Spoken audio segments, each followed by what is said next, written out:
Как меня достали эти ПЗ-30.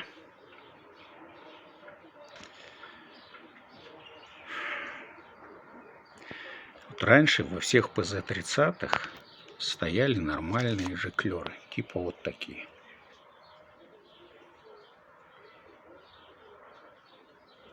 Такой стоит у меня в восходике на ПЗшке.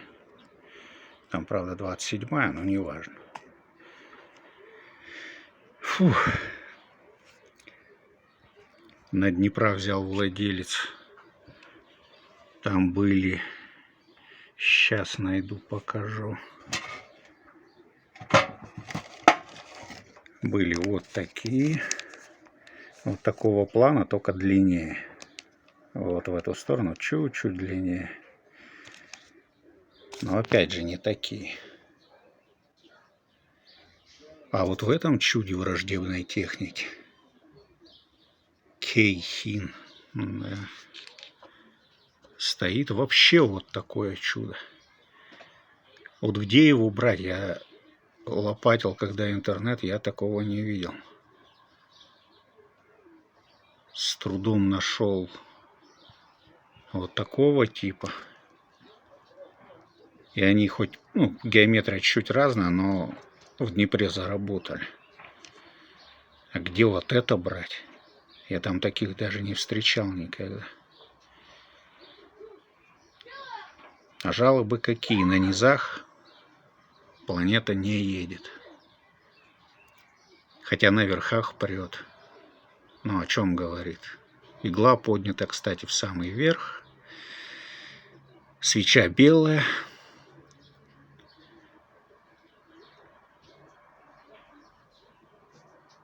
По-любому надо этот больше ставить. Блин, а где его взять-то?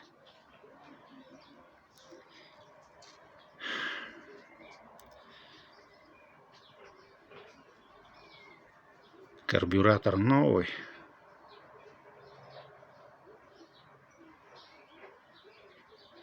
Но уже там даже вон что-то мелькает, что что-то там нечисто. Что не удивительно, потому что там вон вплоть до того, что лежит какой-то металлолом. На мотоциклы, тем более советские, надо ставить фильтры, чтобы вот этого дерьма было поменьше. Ладно.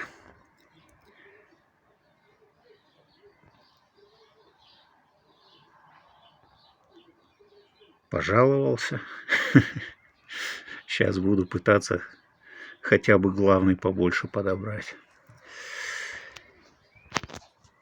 Посмотрим, поможет, нет.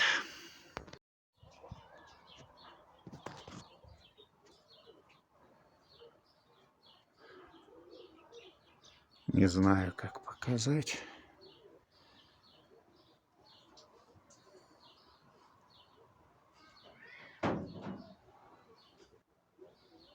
Но вот в этом 190-м, который якобы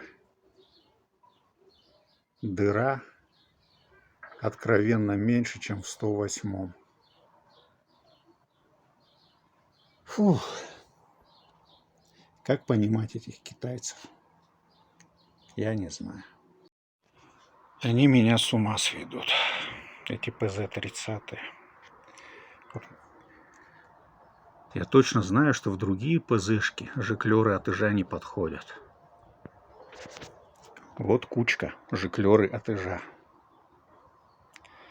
Главный, холостого и обогатитель. Смотрим.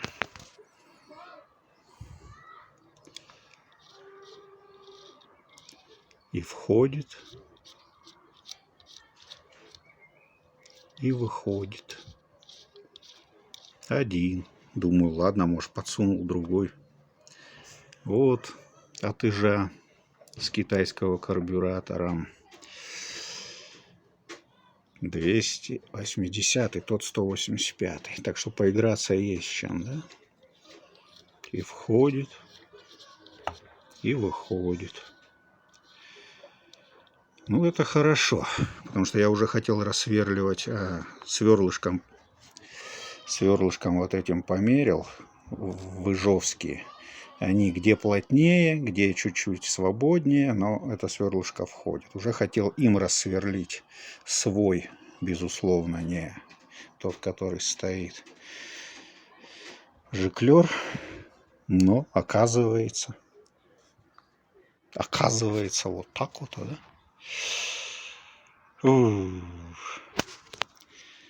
Ладно. Плохо, что холостого хода я сейчас ничего не могу сделать, потому что такое сверлышко, что, блин, мне его даже проверить, откалибровать нечем. Настолько оно там мелкое. Но попробую заменить жиклеры на побольше. Тут как несколько размеров есть. Может быть, ему это поможет.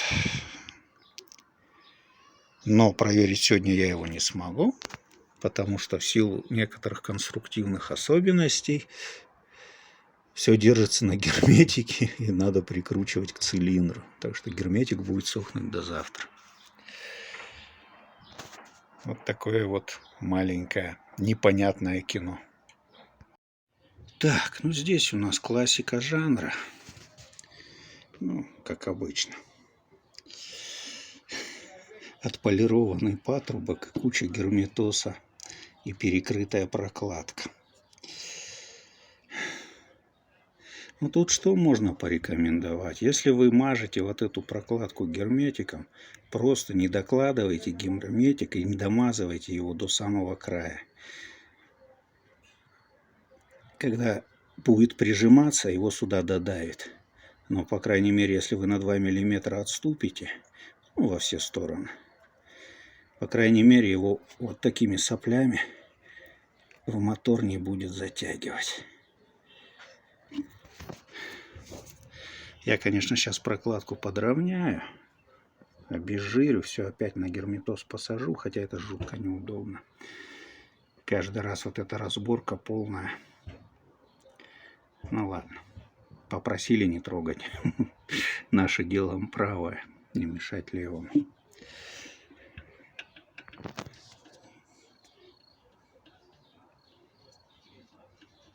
Угу. Так. Двигатель откапитален.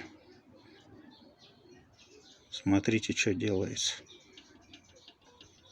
Не знаю, там слышно, нет? Вот отсюда, возможно, и стук.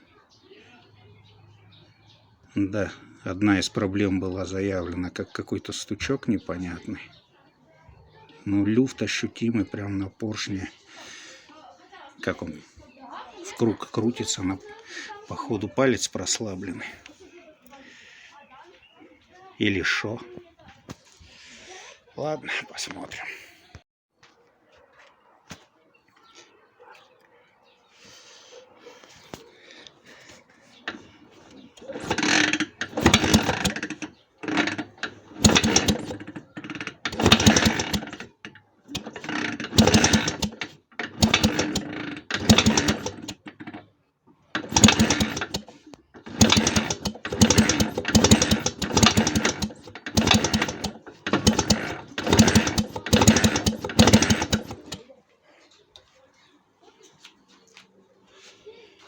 Так, еще одна жалоба была на какой-то металлический стучок с вкрученной свечой. Он есть. Сейчас мы это еще раз проверим.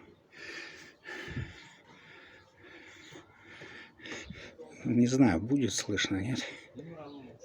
Вот сейчас за юбку поршня дергаю. Она там балдеет, как нечто в проруби. Я, конечно, не знаю, что там за поршень стоит. Может, под него такой зазор и нужен километровый.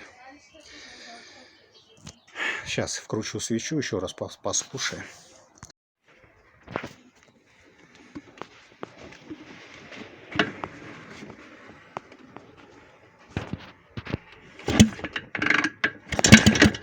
Да, и сразу появляется металлический щелчок.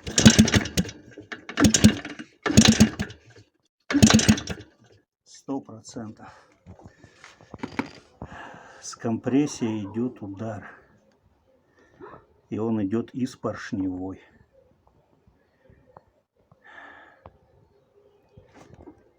Так, и компрессор.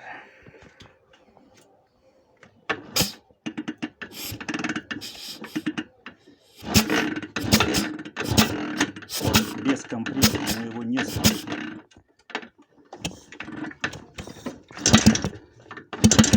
С компрессией идет прям стук. Это либо поршень на перекладке, либо идет все-таки нагрузка на палец. Пальцы редко стучат. Причем в какой палец, в какой головке, в верхней или в нижней. Вот в чем вопрос.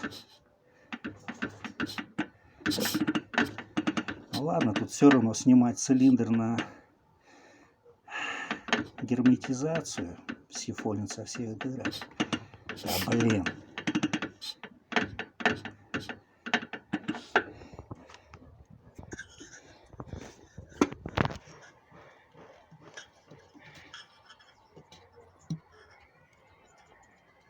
Так-то не видно, конечно.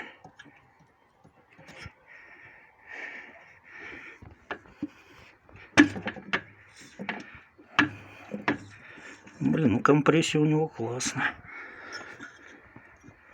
Да. Вот слышим, да? Ну вот под нагрузкой он, видимо, дает удар. Скорее всего, даже это, да, поршень при перекладке долбит. Но при вскрытии все-таки проверим. Но цвет у него огонь. Блин, камера его не передает.